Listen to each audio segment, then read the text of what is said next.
Halo semuanya, sesuai dengan judul video ini dan sesuai janji aku di video sebelumnya, aku mau bikin review spoiler mengenai buku Pangeran Cilik ya, atau Little Prince. Dan yap, sesuai dengan judulnya, ini tuh videonya spoiler. Jadi kalau kalian nggak mau nonton video ini karena takut ke spoiler ya mending di skip aja. Atau kalau kalian memang saking keponya juga nggak apa-apa sih sebenarnya. Atau kalau kalian pengen lihat video review tanpa spoiler, linknya ada di description box, jadi kalian bisa cek di situ. Oke, tanpa berlama-lama lagi, langsung aja kita mulai yuk ke hal-hal ganjil apa sih yang mau aku bahas di buku ini. Oke, jadi di sini tuh sebenarnya aku bukan mau bikin review yang bener-bener spoiler banget gitu ya. Maksudnya ini aku cuma mau membahas hal-hal ganjil aja gitu loh, kayak ini kok gini sih gitu. Sebenarnya aku mau bahas ini juga di video review sebelumnya, cuman aku nyadar gitu kan, ini tuh rata-rata atau sebagian besar itu spoiler gitu. Jadi ya udah deh, aku buat video terpisahnya aja gitu ya. Jadi semoga kalian terhibur karena aku membuat video yang berpisah gitu ya. Jangan, kalau kalian nggak mau nonton salah satu ya juga nggak apa-apa gitu kan. Jadi kalian bisa lihat yang non spoiler itu dulu. Oke, langsung aja kita mulai. Oke, yang pertama itu aku mau bahas yang bunga di planet Pangeran Cilik. Nah, jadi ini tuh ceritanya waktu si tokoh bunga ini tuh dimunculkan, aku tuh nggak ngeh gitu loh kalau itu ternyata lagi ngomongin bunga. Karena apa ya? Ya itu sih terjemahannya yang agak ganjil dan gitu loh, kayak loh ini ternyata ngomongin bunga gitu. Jadi bener-bener aku speechless banget waktu tahu ternyata tokoh yang lagi diomongin tuh bunga, literally bunga itu loh, bunga yang ada kelopaknya. Ya itu, aku juga loh, ada ya tokoh bunga gitu. Jadi ya gitu deh. Intinya di buku ini ganjil banget, tokoh-tokohnya nggak cuman bunga.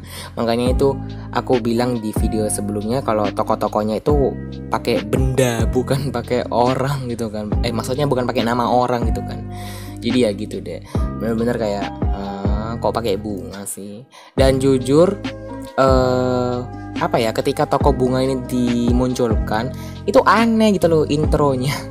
Apa ya, maksudnya itu dia pakai perkenalannya tuh bukan kayak aku melihat bunga atau DLL gitu, yang enggak, kayak bener-bener deskripsiin banget suatu bunga itu dari tunas sampai jadi gitu. Dan di sini tuh disebutkan kalau bunga ini tuh berkomunikasi dengan Pangeran Cilik. I mean like intinya kayak gitu deh. Dan aku akhirnya kayak aku paham gitu loh maksudnya.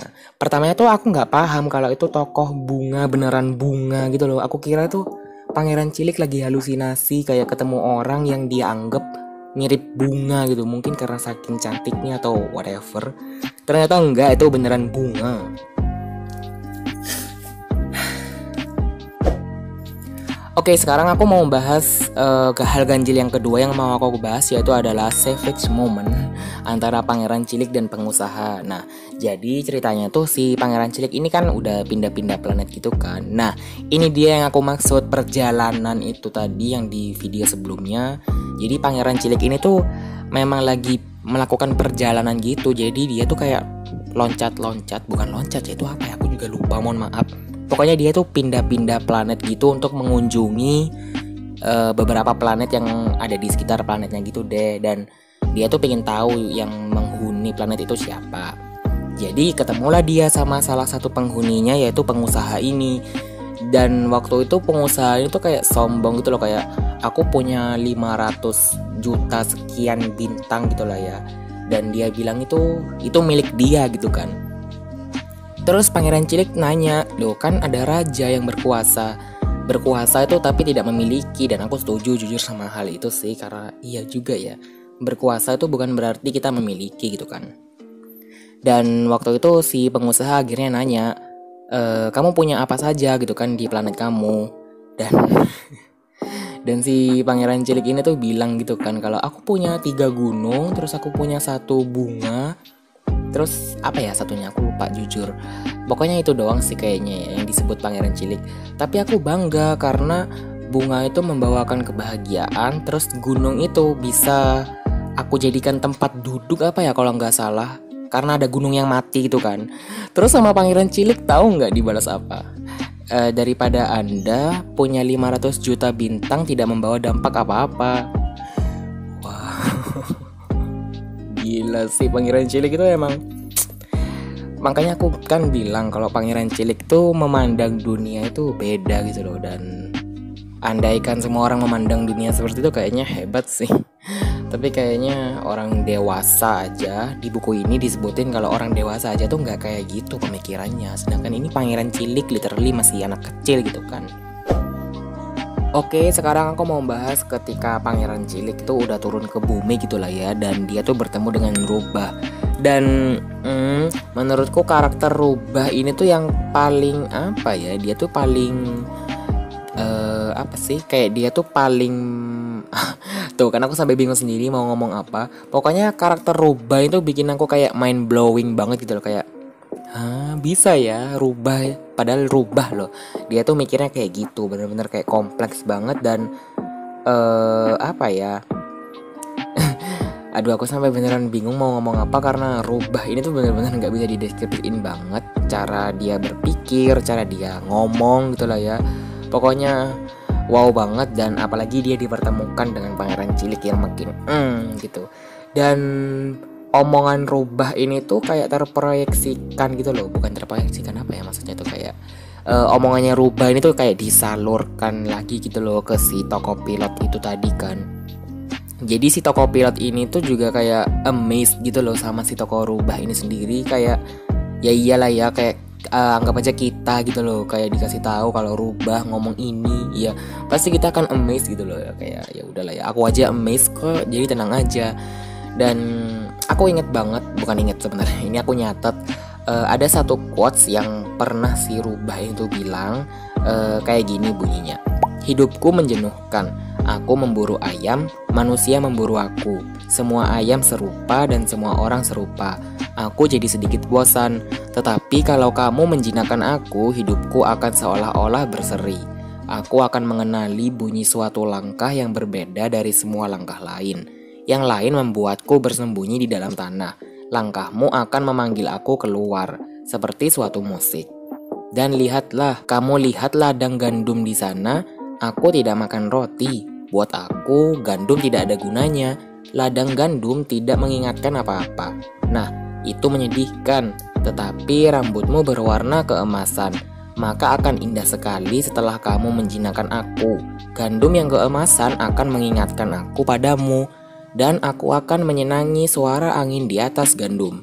Entah kenapa itu menurutku kayak agak apa ya, maknanya tuh pasti ada makna lain tuh yang bikin kita merenung gitu lah ya. Dan intinya si tokoh Rubah ini tuh kayak memaksa banget ke Pangeran Cilik untuk ngejinain dia gitu kan. Sedangkan si Pangeran Cilik kayaknya waktu itu kalau nggak salah kayak lagi bingung gitu loh, why I must menjinakkan kamu gitu kan. Ya intinya kayak gitu sih. Dan waktu Pangeran Cilik ada di kebun mawar itu pun kayak pokoknya meaningnya tuh loh, aku suka sama meaning yang dibawa di situ sih. Jadi pokoknya tokoh Rubah itu merubah ceritanya gitu loh, bukan merubah sepenuhnya sih sebenarnya. Kayak dia itu membawa dampak lagi gitu loh. Udah mah dari awal ceritanya kayak gitu kan, waktu dimasukkan tokoh Rubah tuh makin menjadi gitu loh.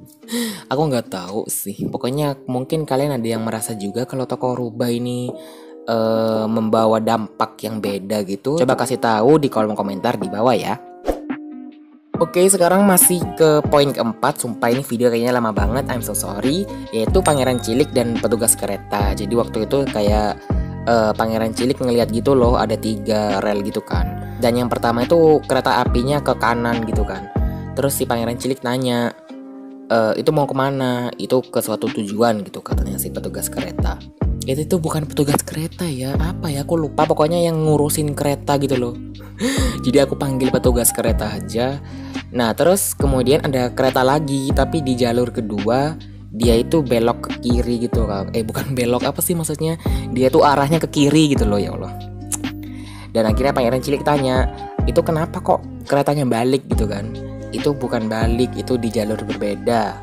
Terus akhirnya ada lagi kereta yang ke jalur kanan lagi di jalur ketiga gitu kan maksudnya. Kalian paham gak sih maksud aku? Intinya kayak gitu. Dan akhirnya Pangeran Cilik tanya lagi, loh itu kok kembali lagi keretanya? Itu bukan kembali, tapi mereka ada di tujuan yang sama gitu lah ya. Terus akhirnya si petugas kereta ini yang ngomong kalau orang-orang di sana itu hanya apa ya, istilahnya tuh orang-orang di sana tuh hanya terima jadi gitu loh. Jadi mereka kan tinggal duduk diam dan udah, nanti tahu-tahu mereka kan ada di tempat tujuan mereka gitu kan. Dan katanya Pangeran Cilik itu kasihan kalau untuk anak-anak. Mungkin orang dewasa masih tahu gitu kan. Tapi kalau untuk anak-anak mereka tahu apa gitu loh kalau soal tujuan. Mereka cuma disuruh duduk diem aja, tahu-tahu udah nyampe gitu kan, tanpa tahu prosesnya. Sementara untuk orang dewasa itu mungkin masih tahu prosesnya lah, yang kayak gitu-gitu lah ya intinya. Dan menurut aku juga, ya juga ya, wow banget deh pemikirannya Pangeran Cilik. Pokoknya aku nggak bisa mendeskripsikannya lagi. Jadi kita langsung lanjut aja ke poin selanjutnya. Selanjutnya itu adalah Pangeran Cilik dan pedagang. Ini masih di bumi. Aku lupa pedagangnya ini jualan apa gitu kan. Intinya kalau nggak salah ya itu kayak disuruh, bukan disuruh, itu kayaknya kalau nggak salah Pangeran Cilik ngelihat air terjun atau apa gitulah ya. Dan ini sebenarnya mau aku bahas cuman ilustrasinya aja, karena ilustrasinya tuh aneh, ganjil, nggak jelas. Maksudnya tuh ilustrasinya itu ya ganjil gitu loh, kayak aku nggak ngerti itu menggambarkan apa, air terjun kok gitu loh, kayak bukan air terjun gitu. Jadi kayak menurutku kayak aneh aja gitu. Udah sih itu aja. Oke, kita lanjut ke poin selanjutnya. Oke, sekarang aku mau bahas ilmuwan B612. Jadi ini tuh ceritanya ada satu ilmuwan gitu kan yang menemukan bintang gitu. Terbukti dia udah membenarkan teori itu, dan pokoknya dia udah melalui banyak praktek dan apa sih kayak eksperimen gitu kan, dan ternyata terbukti benar. Ketika dia itu menunjukkan kepada halayak, orang-orang tuh pada nggak percaya karena pakaiannya si ilmuwan ini aneh. Jadi ada gambarnya gitu kan, ada ilustrasinya. Itu si ilmuwan itu pakai pakaian badut gitu loh, bukan badut ya apa ya, pokoknya kayak badut aja gitu kan. Dan menurutku juga cukup konyol gitu. Dan iya juga ya kalau orang tiba-tiba nemuin teori, aku nemuin bintang ini tapi orangnya pakai baju badut gitu loh ya. Tapi orangnya pakai baju badut ya agak nggak percaya sih, termasuk aku. Terus akhirnya setelah 20 tahun kemudian, akhirnya ilmuwan ini mengajukan teori yang sama persis, nggak diubah-ubah sama dia, tapi dia pakai baju jas gitu kalau nggak salah, dan diterima. Semua orang akhirnya percaya dan akhirnya semua orang mematenkan adanya bintang itu. I mean like yang nggak 20 tahun juga gitu. Jujur aku agak lupa sih, tapi saya ingat aku 20 tahun. Tapi soalnya kenapa aku bisa bilang 20 tahun, karena di ilustrasinya tuh wajahnya berubah gitu. Jadi aku pikir ya udah 20 tahun aja gitu loh. Tapi seingat aku juga karena ada satu raja apa ya yang menyuruh si ilmuwan ini tuh untuk memakai pakaian yang selayaknya gitu deh. Aku nggak tahu juga, seingat aku kayak gitu. Aku tuh emang banyak lupanya karena udah cukup lama juga sih aku membaca buku itu Little Prince ya, udah sekitar 2 minggu yang lalu. Dan sekarang tuh lagi vibe lebaran gitu, jadi aku agak nggak konsentrasi gitu loh, kebanyakan rebahan doang. Oke, kita lanjut lagi ke poin selanjutnya. Oke, sekarang aku mau membahas ketika Pangeran Cilik bertemu ular di tebing batu di Afrika kalau nggak salah. I'm so sorry kalau salah, mohon maaf. Nah, intinya tuh pada saat itu aku tuh mikirnya itu ular sanca yang digambar sama si pilot ini kan waktu kecil. Dan nggak tahu kenapa aku tiba-tiba kepikiran gitu, karena ya tokoh ular di sini dari awal aku tuh udah diperkenalkan sama ular sanca itu kan. Jadi makanya aku mikirnya gitu, cuman kayaknya bukan, karena nggak dijelasin lagi gitu kan. Jadi aku ya udah deh ngikut aja apa kata penulisnya, jadi ya kayak gitu. Dan agak ganjil karena waktu itu kan Pangeran Cilik, karena waktu itu kan si pilot ini lari gitu kan ke Pangeran Cilik. Tiba-tiba ularnya masuk ke pasir. Terus nggak lama Pangeran Cilik digendong sama si pilot. Terus akhirnya diajak duduk gitu setelah sekian berlari. Terus tiba-tiba Pangeran Ciliknya ya gitu deh. Itu aku akan bahas di ending, tenang dulu. ya itu sih menurut aku agak ganjil. Dan aku bertanya-tanya, ular itu ular sanca atau bukan gitu loh, yang digambar sama si pilot waktu dia kecil. Itu sih menurut aku. Oke, ini poin selanjutnya, ini tuh sebenarnya udah terjawab, yaitu aku mau bertanya-tanya siapa tokoh aku gitu kan, karena di sini cuma dijelasin aku gitu doang tanpa apa-apa. Lagi-lagi penulisnya itu kayak pelit banget urusan nama tokoh gitu loh. Kenapa nggak mau dikasih nama gitu loh, kenapa harus pakai profesi atau bahkan cuman aku doang gitu kan. Dan kenapa aku bisa tahu kalau aku ini tuh adalah pilot, karena aku tuh nonton video reviewnya Kak Sherry. Nah, di situ Kak Sherry bilang kalau ternyata itu menceritakan tentang pangeran cilik yang jatuh terus ketemu pilot. Nah, di situ aku mikir, ya juga ya, kan dia bawa pesawat terus jatuh ya. Siapa lagi kalau bukan pilot gitu kan. Jadi aku akhirnya memutuskan untuk ya udah deh itu tokoh pilot aja. Jadi menurutku kayak gitu. Jadi sebenarnya untuk masalah siapa tokoh aku sendiri udah nggak terlalu pusing gitu loh, udah gak mau ambil pusing, ya udah deh itu pilot gitu loh, udah jelas soalnya. Dan anyway, makasih banget ya Kak Sherry karena udah menerangkan hal itu, jadi aku bisa tahu kayak oh itu toko pilot. Jadi kalau aku udah tahu kayak gitu, aku nggak akan bingung sendiri gitu loh, ini apa, tokoh apa gitu loh. Karena jujur aja sepanjang membaca cerita ini aku bingung tokoh aku ini tuh apa gitu loh, kayak ya masa cuman aku gitu doang. Oke. Nah, sekarang aku mau membahas endingnya sesuai yang udah aku sebutin tadi. Nah, di sini itu waktu pangeran cilik sama siapa namanya, si pilot ini duduk-duduk, pangeran cilik tuh tiba-tiba berdiri, terus katanya ada kilatan gitu di dekat kakinya, dan tiba-tiba pangeran cilik itu roboh kayak pohon. Itu jujur aku bingung, gak ngerti kenapa. Dan ketika aku ngomongin hal ini aku merinding jujur, karena memang endingnya tuh bikin merinding gitu loh, kayak oh my god please.